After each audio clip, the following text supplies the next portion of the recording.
A la doctora Diana Cuervo, presidenta de Conjuntas, Asociación Colombiana de Juntas de Calificación de Invalidez. Al doctor Carlos Mario Espagliari, coordinador técnico del ARL de Sura. La doctora Tatiana Garcés, socia directora de Baker McKenzie. Y el doctor Hernán Arrieta, director de CELSA, quien moderará este segmento. Adelante, por favor, sean todos bienvenidos.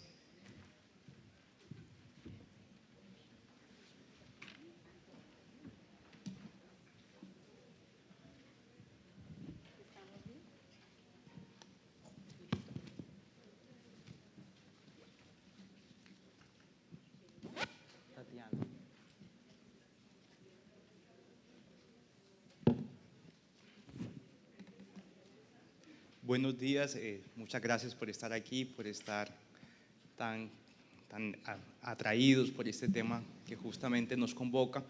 Y un poco, este es un panel que tiene un objetivo eminentemente práctico y es un panel que tiene por propósito tratar de suministrarles a ustedes herramientas o acciones concretas desde una mirada interdisciplinaria. Para mí es un privilegio estar con personas de una altísima calidad intelectual y humana, con expertos y expertas en distintas áreas de la salud ocupacional y del derecho, de manera que seguramente este es un ámbito que nos va a nutrir y a retar la actividad empresarial.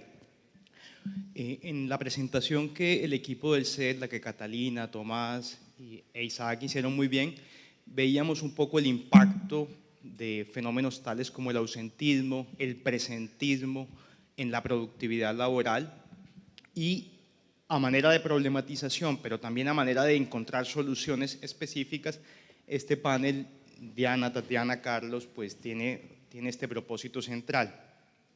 Hemos preparado algunas preguntas que las traemos desde la experiencia cotidiana de las empresas y en ese sentido quisiera ir de una vez a la conversación y la discusión, no sin antes de nuevo agradecerles a los panelistas por acompañarnos. Quisiera comenzar con una pregunta concreta y es, Diana, Carlos, Tatiana, hablemos de buenas prácticas específicas y hablemos de acciones concretas de cara a un fenómeno que se vive en las empresas y es el fenómeno de los trabajadores que se encuentran con enfermedades crónicas que constante o habitualmente padecen alguna afectación en salud. La pregunta específica sería, en esos trabajadores, ¿qué debería hacer el sistema de gestión en seguridad y salud en el trabajo para posibilitar su rehabilitación? Si te parece, Diana, comencemos con esa mirada. Bueno, primero que todo quiero agradecer a la ANDI, a todos los organizadores, y quiero decir que es Coljuntas. Coljuntas es la Asociación Colombiana de Juntas de Calificación de Invalidez, que reúne a las 17 juntas regionales en las cabeceras de departamento y a la Junta Nacional de Calificación de Invalidez. Nosotros nos dábamos cuenta que por nuestros consultorios pasaba todas las pacientes de todas las condiciones, todos los orígenes, todos los estratos sociales, y que nosotros estábamos viendo muchos problemas, muchas oportunidades de mejora y muchas cosas buenas.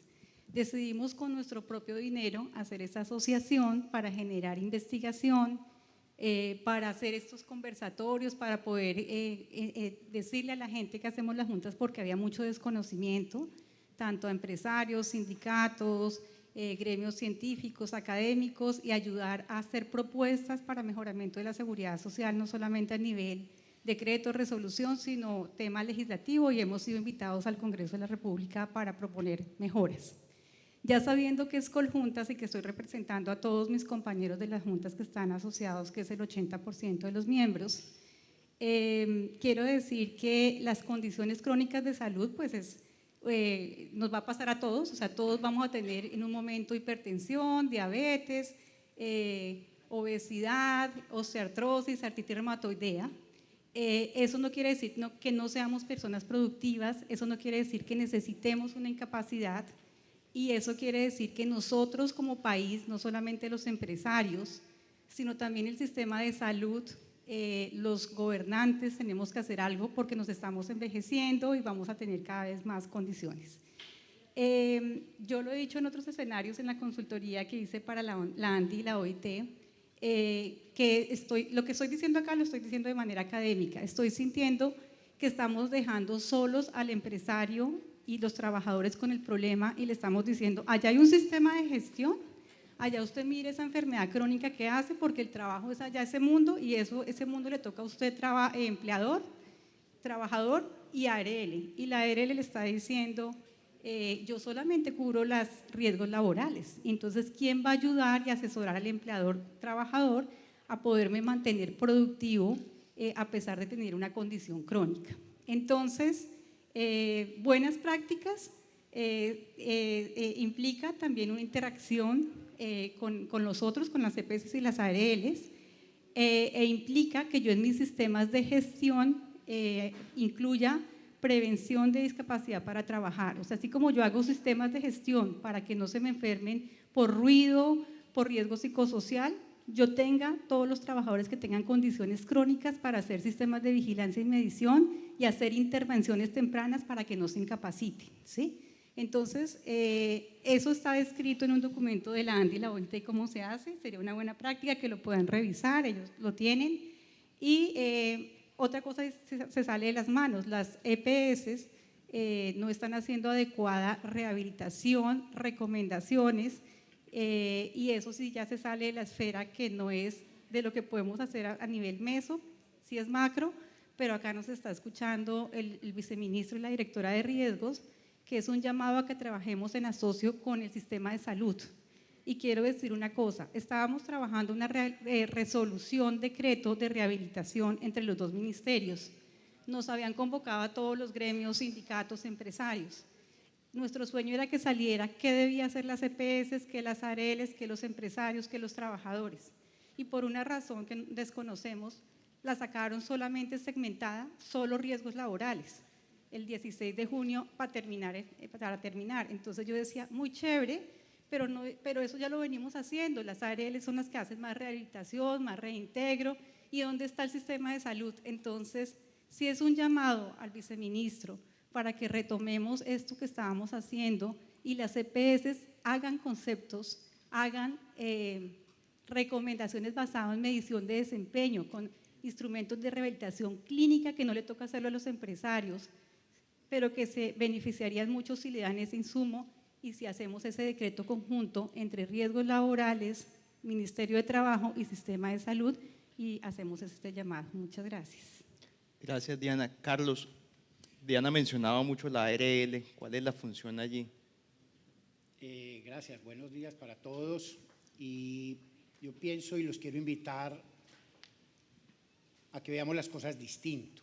Yo utilizo mucho en mis clases una frase, y todos los que han sido alumnos míos, que aquí hay varios, me han escuchado la frase de Marilyn Ferguson que dice: si seguimos creyendo en lo que siempre hemos creído, seguiremos pensando en lo que siempre hemos pensado, seguiremos haciendo lo que siempre hemos hecho y seguiremos obteniendo lo que siempre hemos obtenido. Aquí mi invitación también es que hagamos un alto y tengamos lecturas con propósito y acciones con propósito.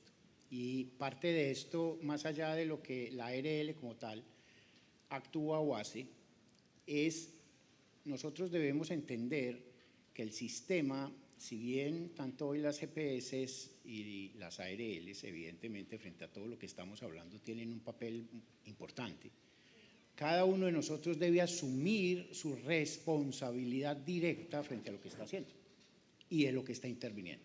En mi concepto, el tema de accidentalidad o el tema de ausentismo, si bien tiene un gran componente del sistema de seguridad social, nosotros debemos ahondar un poquitico más en las causas como tal. Debemos entender que probablemente el problema está más allá de simple y llanamente del sistema de seguridad social, y es muy probable que yo tenga que revisar qué es lo que yo estoy haciendo para la intervención. ¿Qué estoy haciendo yo para la intervención del accidente de trabajo? ¿Qué estoy haciendo yo para la intervención de la enfermedad laboral? ¿Qué estoy haciendo yo para la intervención de la enfermedad común? Y para mí el tema de ausentismo, si bien es un problema importante, es un indicador de lo que hoy mi organización puede estar sintiendo y reflejando frente a su talento humano. Entonces, si es un indicador, tendré que revisar qué es lo que está pasando frente al talento humano. Ahora, la pregunta está, ¿Qué pasa con los casos crónicos? Pues lo primero es, lo ideal sería no llegar con los casos crónicos, sería lo ideal, no llegar hasta esos casos crónicos. Pero hay muchas cosas que no se nos puede olvidar. El Ministerio ha planteado desde, si mi memoria no me falla, 2016, hablando sobre entornos laborales saludables. Cada uno de nosotros cuestiónese si dentro de sus organizaciones qué tanto ha ahondado frente a entornos laborales saludables. Hablemos de las ARLs y pues, evidentemente lo planteo desde la mía, en donde mis últimos 27 años de vida he venido trabajando. Hemos venido hablando sobre entornos laborales saludables, pero cada uno preguntémonos qué tanto hemos apropiado frente a entornos laborales saludables. Ahorita nos lo contaban en los acuerdos 155 y 187, entornos laborales saludables. Por eso mi invitación es, apropiémonos, replanteemos, cuestionemos y ajustemos lo que tengamos que hacer para realmente tener lecturas con propósito de hacer entornos laborales saludables. Y para cerrar, la mejor manera es trabajar con el ejemplo. Y yo pienso que ahí tenemos todavía mucho que hacer, mucho que apropiarnos, mucho que manejar. Evidentemente lo que dice la doctora Diana es clarísimo. Y yo pienso que si bien, y al menos mi lectura frente a lo que hoy hablamos sobre el tema de reincorporación, sobre todo este tema, si bien está muy del alcance de la ARL, pues en mis conversaciones con las empresas es, ¿por qué no lo hace igual con la EPS?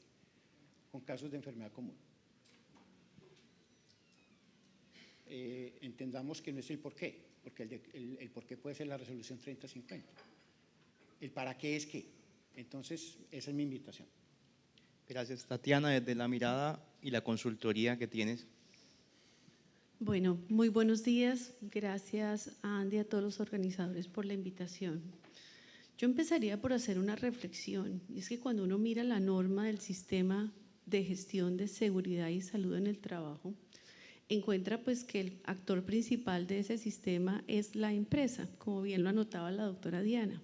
Y claro, ahí de ladito le dan unas funciones a la ARL y a la EPS. Y como lo decía Alberto, nuestra misión para poder realmente gestionar la salud y la seguridad en el trabajo y generar un entorno de trabajo saludable, debemos ir más allá, debemos trabajar en la prevención y debemos hacer una cosa integrada. Porque, ¿qué pasa? Que si yo mando al trabajador al médico y la EPS no lo atiende, pues la cosa se va a volver más compleja. Si el señor tiene que hacerse un tratamiento que envuelve unas operaciones y unas fisioterapias, pero el sistema no lo atiende, pues yo desde el sistema de gestión y seguridad en el trabajo tampoco voy a poder resolver el tema. Entonces, para mí el tema debería mirarse integralmente, entendiendo primero que debemos ser proactivos. Proactividad es el nombre del juego, no podemos ser pasivos, no podemos dejar las cosas como desarticuladas porque estamos llenos de todo lo que tenemos por esta desarticulación. Y de otro lado, pues tenemos que ser corresponsables y de ahí la virtud del 30-50 que nos dice qué responsabilidades o qué tareas debe cumplir, qué derechos tiene cada una de las partes, la empresa, el trabajador, la ARL, la EPS. Y como bien lo anotaba el doctor Carlos Mario, pues infortunadamente, y lo decía la doctora Diana, no sabemos por qué dejaron por fuera a la EPS, porque es que la gente puede empezar con una enfermedad común que degenera en una enfermedad laboral o al contrario, o sea, al final si las cosas no se tratan y se dejan desarticuladas, pues la gente no se va a mejorar. Entonces debemos trabajar en la prevención de esa salud para no tener que llegar a un tema donde ya todo se nos complica y el sistema tiene que asumir mucho más dinero o resulta más costosa la enfermedad y vienen los problemas de no tener dónde ponerlo. Entonces, pues hay cosas tan sencillas como reubicar al trabajador, sí, darle su incapacidad, pero son cosas más complejas que generan todos estos temas que muy bien nos mostraba el CESLA en todos sus estudios juiciosos de estadísticas que han recopilado.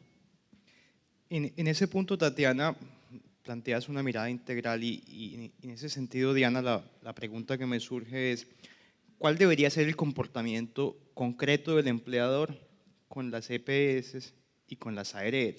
¿Deberían apoyar las gestiones que haga el trabajador? ¿Qué tipo de relacionamiento debe tener la empresa empleadora con la EPS y la ARL a la que se encuentren afiliados los trabajadores? Yo sí creo, y lo he dicho en todos los escenarios académicos, que el empleador no puede ser alguien pasivo, sino debe ser un facilitador en esos procesos ante las EPS y las ARLs. Así como cuando se van a pensionar los trabajadores y las empresas contratan una firma de consultoría para decirles cómo es el proceso y cómo se van a pensionar, deberían asesorar más en los procesos, porque mucha gente no sabe cómo son, es complejo y no se sabe. ¿Por qué lo veo que lo deberían asesorar? Porque sería, como dice la doctora Tatiana, prevención, porque si yo sé cuál es mi derecho, cuál es el proceso, el procedimiento sería más ágil, le sirve a ese trabajador, pierdo menos tiempo, de pronto hay menos incapacidad, pierdo menos recursos y lo hago como también un aporte social, porque no olvidemos que lo decían acá, en la responsabilidad empresarial como derecho humano, entonces asesorar y decir qué debe hacer.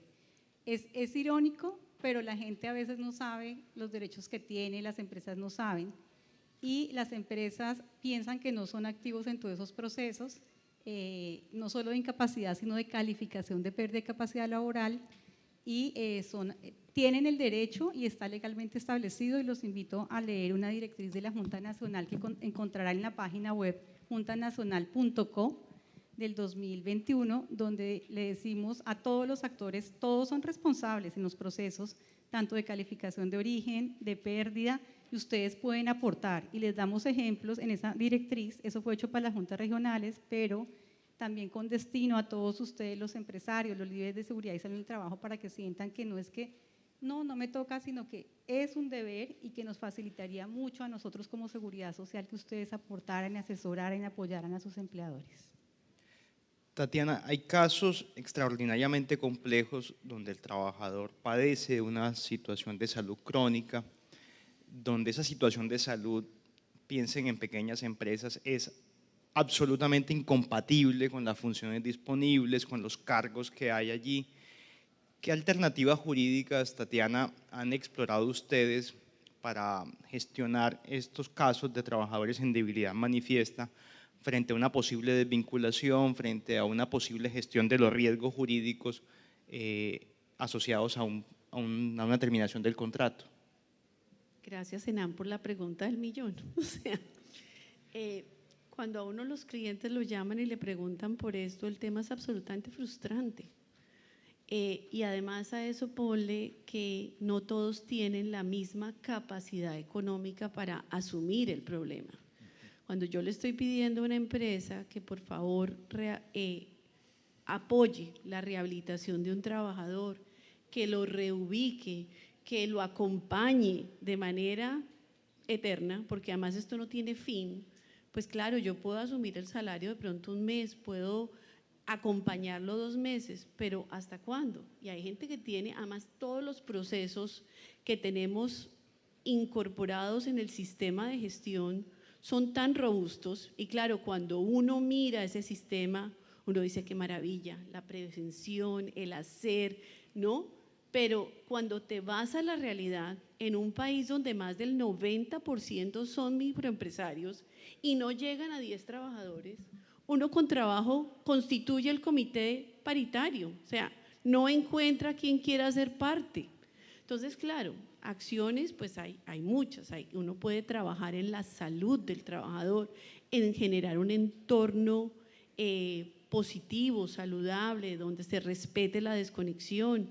Y yo como trabajador, como empleador, pues puedo estar pendiente de todo lo que me dijo el 30-50 que podía hacer, refiriéndome a los riesgos laborales, pero no está ahí la enfermedad, y podría pues extrapolar algunas cositas y traerlas, y puedo ir a donde las entidades, por favor incapacítemelo, por favor califique la pérdida de capacidad laboral, pero eso no ocurre. Entonces, ¿qué pasa? Pues yo, como no puedo soportar más la carga, porque es que no, esto no es que el cuento es que el señor está enfermo, entonces ya no me sirve. No, o sea, uno trata y quiere, pero a veces no puede, entonces en ese no poder se ve forzado a terminar el contrato de trabajo.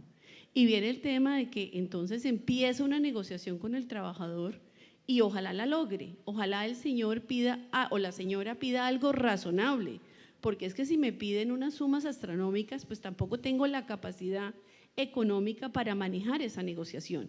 Entonces, ¿con qué me quedo? Con que tengo que terminar el contrato unilateralmente. Si acojo la tesis de la Corte Constitucional, entonces me voy al Ministerio del Trabajo. Cuando uno mira el acuerdo interno 049, pues en teoría ese permiso debería salir en 2 meses, 2 meses y medio, si las cosas salen bien. En la práctica ese permiso no sale a los 2 meses, muchas veces te lo niegan, no hay uniformidad de criterios en el ministerio, a pesar de lo bien intencionado que está la circular interna, donde se establecen plazos, qué se debe dar, cuándo no, cuándo hay causal objetivo, cuándo hay pérdida, incompatibilidad, pero eso en la vida práctica no ocurre. Entonces yo me quedo con una inseguridad jurídica bárbara, porque el día que le termino el contrato, si logro probarle al juez de primera instancia y de segunda que efectivamente el señor ya no tiene capacidad, competencia para realizar su trabajo y hago todo ese proceso, llego a que la Corte Constitucional deja sin efecto todo lo que pasó en la Corte en la Corte Suprema de Justicia, y entonces, pues, no, caótico. Entonces, realmente da mucho dolor. Y pues para contestar la pregunta más a fondo, lo que hacemos en el día a día es mirar caso por caso qué es lo que realmente está pasando, cuál es realmente esa pérdida de capacidad laboral, si realmente hay una barrera para el trabajo, porque es que tenemos casos donde nuestros cortes constitucionales protegen a la señora. Yo soy hipertensa y me tomo mi pastillita todas las mañanas y no me pasa nada, y manejo estrés, ese es mi trabajo, resolver problemas.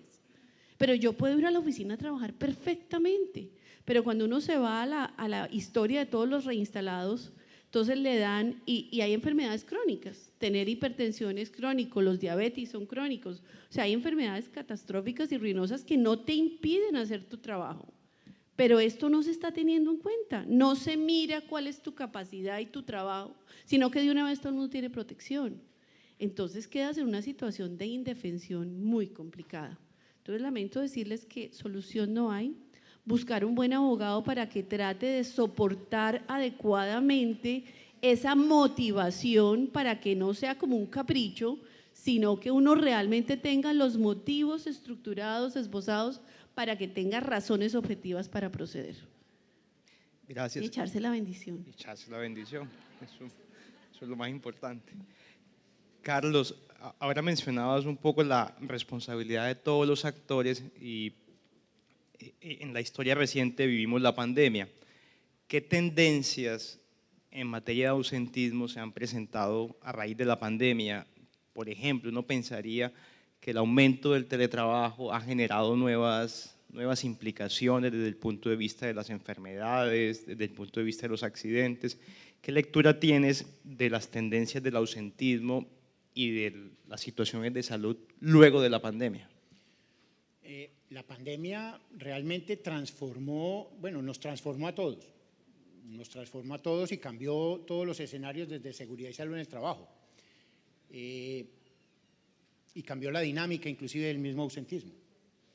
Para cierto tipo de patologías inclusive disminuyeron. Las patologías, por ejemplo, respiratorias y digestivas, el ausentismo por patologías respiratorias y digestivas disminuyeron.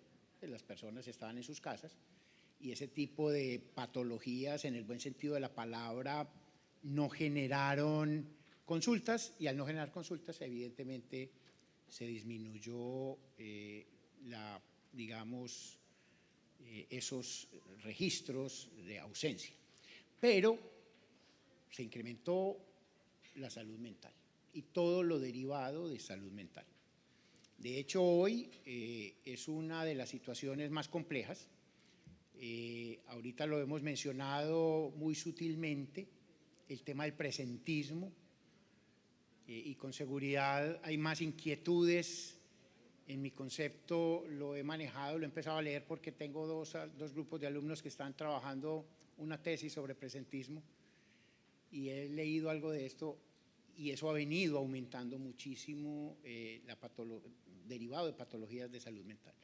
Entonces, hoy la tendencia ha venido que se ha venido incrementando el tema de la salud mental y patologías conexas a la salud mental.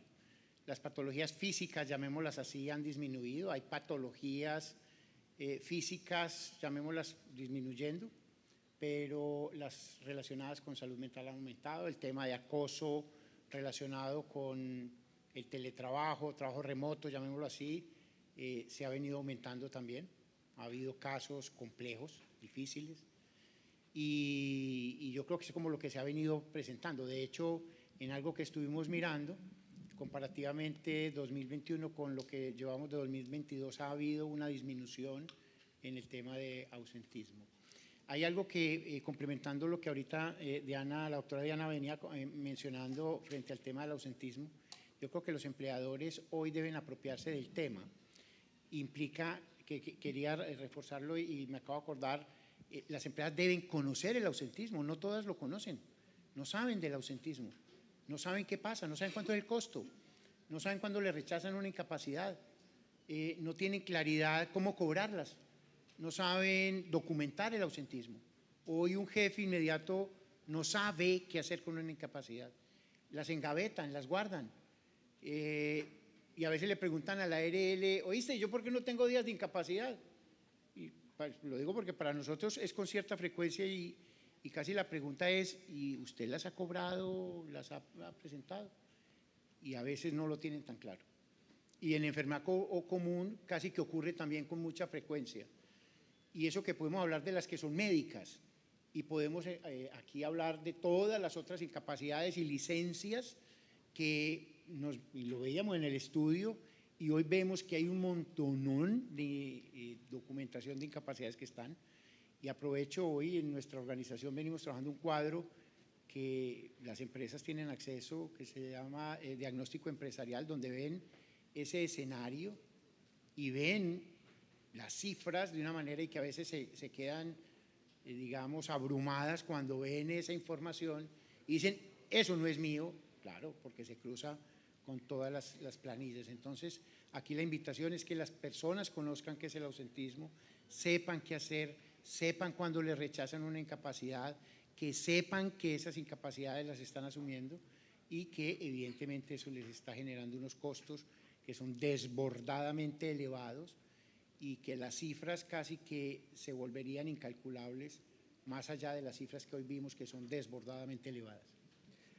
Yo quisiera traer a colación un caso bien difícil para conocer la perspectiva de ustedes y puede ser mi caso. Yo en todos los eventos digo lo mismo, tratando de probar el hecho notorio de que me encuentro en debilidad manifiesta, y es, yo tengo 2 hernias inguinales, yo creo que ya muchos lo saben, pero piensen que además de tener 2 hernias inguinales, Carlos, Diana, Tatiana, yo voy recurrentemente a los profesionales de la salud y me hago pasar por excesivamente enfermo. Y el caso problemático que quiero traer a colación no es la generalidad, pero puede ocurrir, es el caso del trabajador que simula la enfermedad. Y lo conecto, Carlos, con lo que mencionabas en temas de afectaciones en salud mental. ¿Qué hacer? La pregunta específica es, ¿qué hacer desde la mirada de cada uno de ustedes frente a esos trabajadores que, insisto, no son la generalidad, pero los puede haber, que simulan la severidad, la duración o la profundidad de la patología para obtener incapacidades, para obtener protecciones normativas como las que veíamos?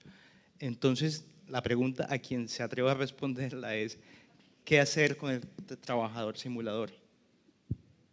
Yo me atrevo. Bueno, yo creo que hay que generar, yo creo que son 2 cosas. Por un lado hay que generar incentivos, buenos y malos, para el trabajador que hace esas cosas. Cuando digo bueno es generar beneficios, premiar la asistencia y desincentivar la no asistencia. Por ejemplo, las empresas, en aras de mejorar y dar más beneficios, por lo general pagamos el 100% de las incapacidades. Entonces yo creo que si a uno por trabajar o no trabajar le pagan lo mismo, pues de pronto no es tan bueno simular la enfermedad si el pago puede ser menor. Entonces yo creo que una acción correctiva es, bueno, lo vamos a acompañar, le vamos a pagar al 100%, pero pongámosle límite a eso, ¿sí? Si yo tal vez lo hago hasta por 2 meses, la persona también tiene el incentivo. Ahí hay 2 incentivos para cuidarse, para no enfermarse, para poder asistir y para poder ganar el sueldo al 100%. Y ya con el simulador, yo creo que toca ponerle investigador, suena horrible, pero hemos sabido de compañías donde se han gastado una plata importante en verificar las incapacidades. Eso significa tener un recurso adicional para llamar a verificar si la incapacidad es o no es, si la ARL expidió 5 días o 50 y cosas de ese tipo, porque se presentan adulteraciones de los documentos, hacerles investigaciones, llamar a los consultorios médicos y preguntar, hacer reportes a las autoridades, porque yo creo que y no es un secreto, esa voz es que hay una mafia, a uno le venden la incapacidad médica dicen que por 50.000, otros que por 200, que por 300.000. Yo he llegado a la conclusión que puede ser según el lugar geográfico, pero claramente en el país no vale lo mismo. Entonces, si la persona que está dentro de esa red y un médico que se atreve a expedir una incapacidad con alguna ligereza, si él siente que está aquí, que lo están mirando, que lo están vigilando, tal vez ya lo va a hacer de manera menos o no se va a prestar al juego. Creo que también lo que hablaba Carlos, hay que remitir las incapacidades para que se puedan hacer los seguimientos, para que se puedan buscar soluciones entre ARL y EPS, porque es que normalmente está desarticulado, como lo decía al comienzo. Documentar las cosas. Los empleadores no documentan las cosas y entonces lo llaman a uno, doctor, imagínese que lleva un mes sin venir, bueno, ¿y dónde está? Ah, no, llama todos los días al jefe. Entonces, si las cosas no se documentan y no se hacen los seguimientos y se dejan las constancias, es muy difícil. Yo creo que dejaría ahí. Y yo te digo de último, yo tengo una que ha funcionado. Yo mencionaría dos cosas y insisto en tener como información. Los invito a que recordemos 2 normas. Ahorita la mencionamos, la 3050 habla del abuso del derecho. El decreto único de salud, no se nos puede olvidar. El decreto 760 también, que es el decreto único en salud, habla por allá en alguno de sus artículos, en la gran cantidad de articulados sobre el abuso del trabajador cuando evidentemente se pueden dar esas situaciones particulares, que además son muy frecuentes. Son muy frecuentes. En medicina usamos una frase pues, que es dolorosa pero cierta, que el único dolor tolerable es el de los demás. Entonces a mí me dicen que me duele y yo le tengo que creer, pues. Pero se va mucho el abuso del derecho frente a esas circunstancias. Y va muy de la mano entonces con que también, lo mencionaban en el transcurso de la mañana, en algo que tradicionalmente las organizaciones no aplican mucho y es clarificarle a todos los trabajadores y a todos, y cuando digo trabajadores somos todos, los deberes y los derechos. A nosotros nos olvidan los deberes y los derechos. Y todos tenemos deberes y todos tenemos derechos. Entonces también sería eso. Entonces vuelve como mi planteamiento, que es que el ausentismo tiene un componente en el talento humano y el componente del talento humano es el reflejo de muchas acciones que no hacemos en las organizaciones. Entonces, si yo no hago un proceso de inducción y entrenamiento y le explico los deberes y los derechos, puedo incurrir en el abuso del derecho. Entonces puedo presionar para que me den incapacidad y me vuelvo frecuentista. Entonces yo voy, con lo que decía la doctora, y pido la cita de terapia y me voy el viernes a las 5 de la tarde a pedir la cita de terapia. Y a las 5 de la tarde no me dan citas de terapia. O pido la incapacidad, que me renueven la incapacidad el último día de la incapacidad. un viernes. Entonces me voy el sábado a las 8 de la mañana a urgencias para que me den incapacidad. Entonces ahí también, en mi concepto, hay un abuso del derecho frente al proceso. Obviamente no puedo desconocer que hay unas restricciones del Sistema General de Salud que a veces, evidentemente, le dan una cita para dentro de 20 días y me dan 10 días de incapacidad y el pobre trabajador dice, ¿y a mí quién me va a dar el control? También es cierto, eso no lo podemos desconocer en principio. Entonces yo creo que la normatividad es expresa también en el abuso del derecho y que va muy de la mano con deberes y derechos del trabajador y de todos como trabajadores del sistema. Bueno, menos mal me tocó de últimas porque yo quiero ser la voz que diga que, voy a decir, voy a completar 27 años de médica laboral y fui sector asegurador, fui directora de indemnizaciones y médica de 2 importantes ARLs y ahora Junta Nacional, y entonces puedo ver los toros desde la barrera, no solamente un pedacito, la EPS, la ARL, sino veo el dolor de todo el país y por eso amo mi trabajo. Y yo veo que nosotros decimos, hay muchos simuladores, yo pensaba eso cuando era ARL, y cuando uno ya ve el país macro, hay simuladores, una gente espantosamente teatrera que va a la consulta, pero hay más trabajadores que tienen efectos adversos de la misma estructura del sistema de salud. Entonces, parte del hecho de que yo tenga, y les invito a los abogados a revisar, el decreto ley 19/2012 parte de que yo para calificarlo tengo que tener 180 días y que tengo que tener, y le he preguntado a todos en las juntas, estructuré mi sistema de seguridad social desde antes de ley 100, de que yo tengo que tener una incapacidad para que me califiquen pérdida de capacidad laboral. Entonces, en las CPS, motivo de consulta, renuévele la incapacidad para que lo puedan calificar. Estamos mal como país, por eso le digo a la directora de riesgos, modifiquemos eso porque hay gente que no quiere, pero es que es para que le califiquen y los fondos se niegan. Si no tienen los 180 días continuos, no te califico. Y hay patologías que son de muy mal pronóstico y que ya pudiera haber una invalidez y no necesito que me incapaciten. Un cáncer de seno con metástasis a cerebro, ¿para qué lo voy a incapacitar? Ya le va a dar invalidez. Y los fondos, no. ¿Quién paga los platos rotos? Ese trabajador y el empleador que está asumiendo esos costos. Y la otra cosa es, cuando decían a la doctora Tatiana, ¿qué hago con esos que no puedo reincorporar y no tengo y me da 46%? Y no es culpa del trabajador ni del empleador. Nosotros nos hemos dado cuenta en las juntas que el manual de calificación actual fue muy bueno, lo hicimos con la Universidad Nacional, no salió sino después de 5, lo hicimos en el 2010 y salió en el 2015, bueno, pero ya lo vivimos, lo implementamos y ya sabemos que tenemos vacíos, sobre todo en la medición del desempeño ocupacional y laboral y el porcentaje que estamos dando. Entonces ya sabemos que hay trabajadores que yo sé que son inválidos y por ese instrumento no me están dando invalidez y me quedan en un 46%. No porque yo sea tan mala los doctores de la Junta, sino porque el instrumento es así y si no lo hago así me demandan, porque a nosotros nos pueden demandar ante un juez laboral, que no ocurre en otros países, contra mi patrimonio. Entonces yo tengo que asumir ese tema. Entonces yo sí les digo, cuando hacemos el manual, actualicémoslo, pero no sacar un decreto por cambiar el número, sino démonos la pela como país de discutir estos casos que nosotros estamos viendo, porque nosotros vemos el país diverso, lo que ven de común, de laboral, y decirles, miren, hay trabajadores que deberíamos otorgarle ese privilegio, ese beneficio, esa protección de invalidez y no nos están quedando inválidos.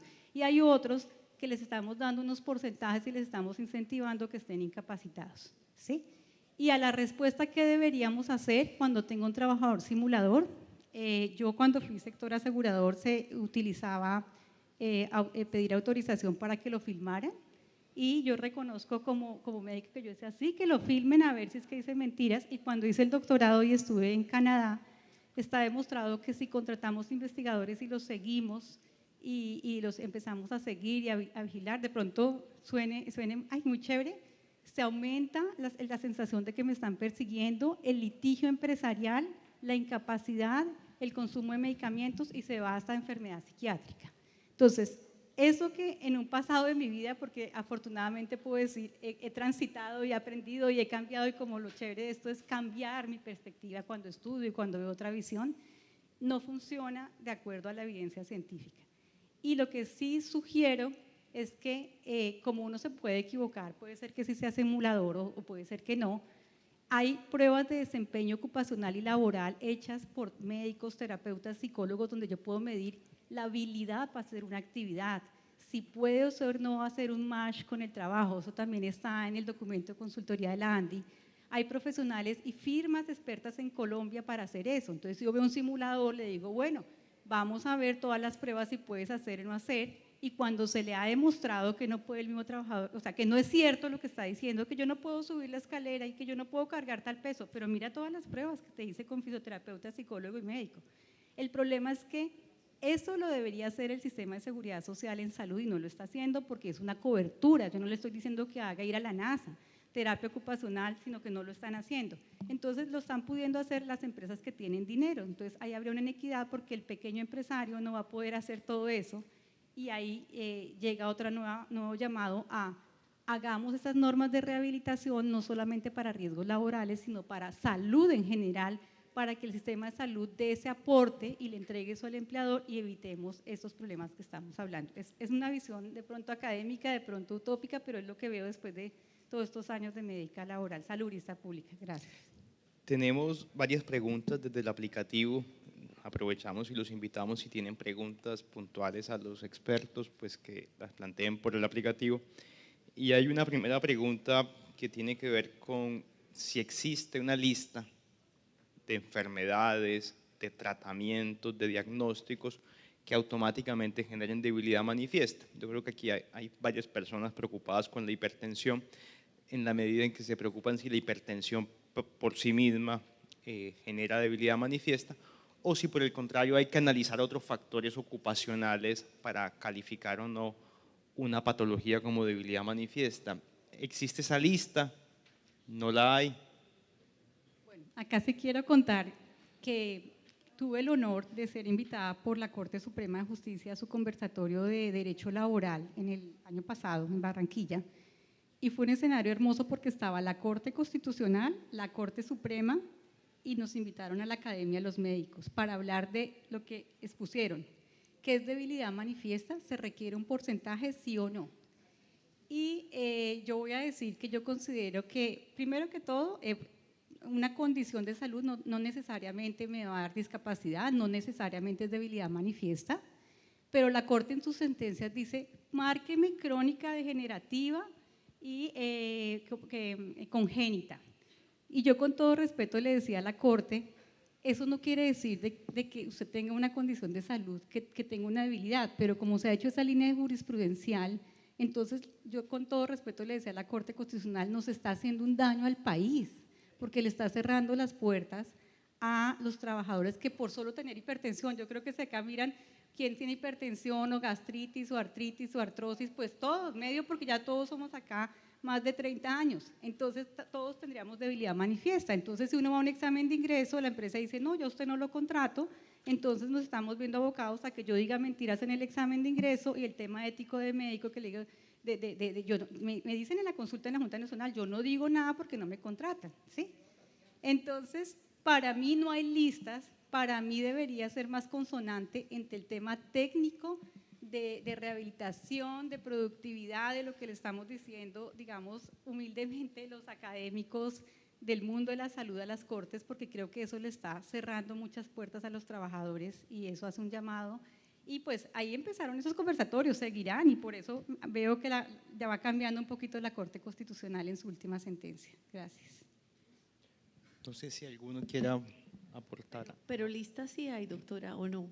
No, No hay una casos, lista hay unos de casos. enfermedades catastróficas, ruinosas. pero lo que pasa es que eso es diferente, que yo le explico. ok. Bueno, voy a hacer una cuña, la doctora Doris. Yo tengo un libro que escribimos con 12 coautores que se llama Sistema de Riesgos Laborales en Colombia, con la editorial Tuirán, que se consigue, y hay un capítulo de pérdida de capacidad laboral y juntas. Y yo les digo, no, enfermedad de alto costo es porque me cuesta mucho para salud, pero eso no quiere decir que sea sinónimo de que me tengan que dar una pensión de invalidez, que tenga una debilidad manifiesta. Yo puedo tener un VIH-Sida que me cuesta millones y estar acá sentada, ser totalmente productiva. Entonces están haciendo un mix que le está causando daño al país.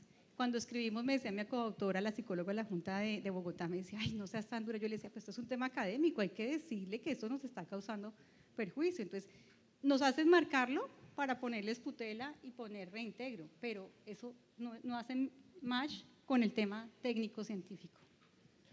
Hay algo que Carlos mencionaba ahora y lo ato a una pregunta, y ese rol de las EPS. En el aplicativo tenemos la pregunta de cómo hacer en términos prácticos que las EPS de verdad acompañen el proceso del trabajador, cómo hacer que las EPS se involucren activamente en la recuperación y haya ese acompañamiento de cara a una rehabilitación, una reincorporación.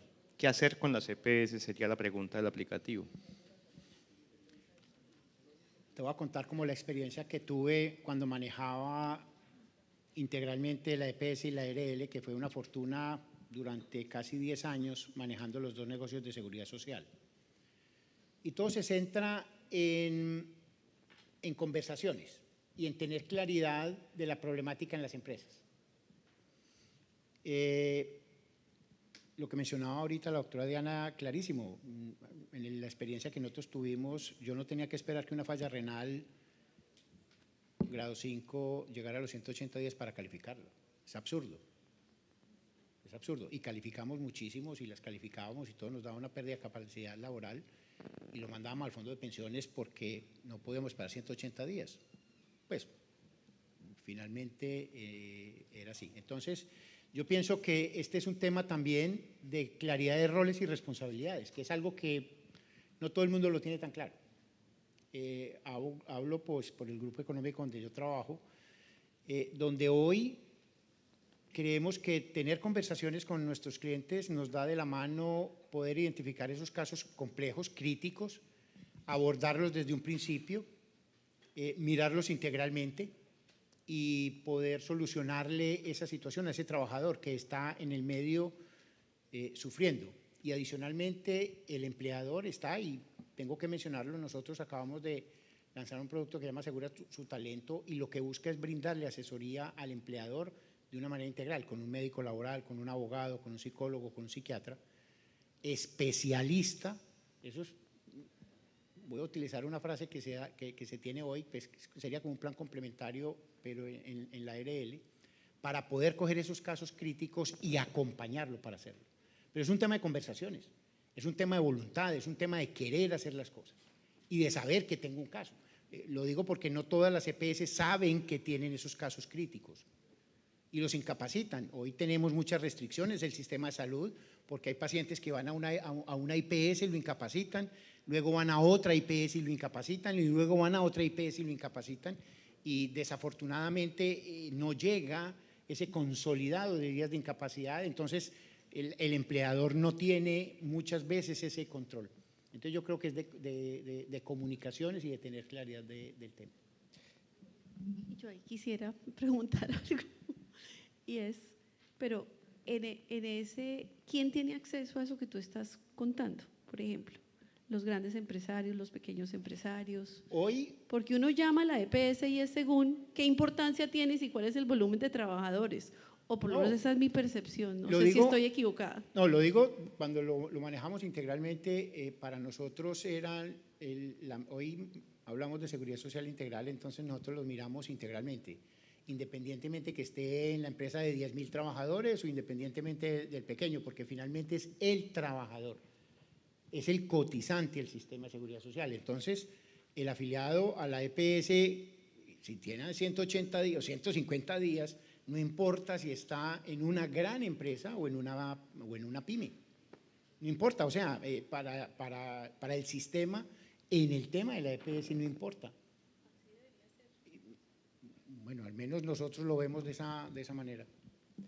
Nos quedan 3 minutos y quisiera pedirles a manera de programa de televisión que en 30 segundos dijeran lo esencial desde el punto de vista de la seguridad y salud en el trabajo frente a la gestión del ausentismo, el presentismo y la productividad. Pero sí, en 30 segundos, recomendaciones que nutran el almuerzo. Bueno, yo quiero decir que una retroalimentación a la charla anterior, las juntas no somos las que decimos recomendaciones si alguien se debe reincorporar o no, o sea, es que ustedes esperando a que venga los reincorporos y la junta lo calificó, no, El puntaje es para dar unos beneficios, pero quien debe decir qué recomendaciones, porque no todo es reubicación, es el sistema de salud EPS o las ARLs, y usted verá como empleador dónde lo pone. Entonces, en su sistema de gestión deben poner todo eso que yo llamo sistema de gestión de prevención de discapacidad para trabajar, y no esperar, no, es que lo tengo allá que la Junta. No, es un error conceptual. Nosotros no somos los que decimos si se incapacita, se reincorpora. Es mi último mensaje que quiero dejar. Mi mensaje es: el ausentismo es una problemática grave para las organizaciones hoy en día, que hoy está establecido en el decreto único 1072, donde me menciona específicamente que se debe gestionar como riesgo expresado el accidente de trabajo, la enfermedad laboral y la enfermedad común, como una obligación expresa para el empleador, que las ARL y las EPS son actores importantes, mas no el causante total del problema del ausentismo, y que debo hacer un análisis más profundo y que en esencia está centrado en tener conversaciones diferentes con los diferentes actores, inclusive al interior mío como organización, frente a todo mi componente de talento humano. Analizar esa vertical, analizar ese contexto de talento humano completo, porque es que a veces pensamos que talento humano solo es las personas, es mirar todo mi proceso de talento humano también para analizar qué está pasando en mi organización. Y que las ARL y las EPS les pueden ayudar muchísimas cosas, sin ser las originarias del problema de ausentismo. Yo hablaría de prevención y de educación a los trabajadores para que podamos lograr pasar del papel a la acción y que las personas realmente se cuiden y nosotros como empleadores tengamos ese entorno de trabajo seguro por el que estamos todos acá. O sea, yo creo que nadie quiere que la gente se enferme, que todos queremos el bienestar de la colectividad y la capacidad de trabajar.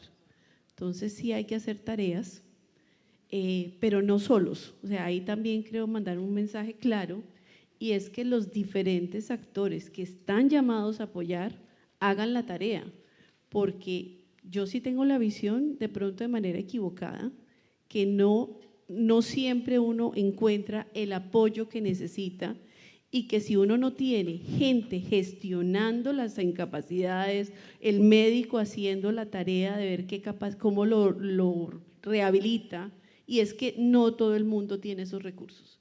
Entonces creo que el sistema es demasiado asimétrico, por llamarlo de alguna manera. Muchas gracias, Diana, Tatiana, Carlos, a ustedes, y estamos también disponibles si quieren conversar con nosotros en un espacio por fuera. De nuevo, mil gracias. Muchísimas gracias a todos los que participaron en este segmento, y siendo las 12:30, como se dan cuenta, hemos sido muy puntuales con la agenda. Los invitamos a pasar al almuerzo que se llevará a cabo en el piso 10. Pueden acceder por ascensores o por las escaleras eléctricas que ya están habilitadas. Vamos a estar de vuelta en este mismo auditorio a las 2 en punto. Disfruten su almuerzo. Por favor, lleven con ustedes sus objetos personales.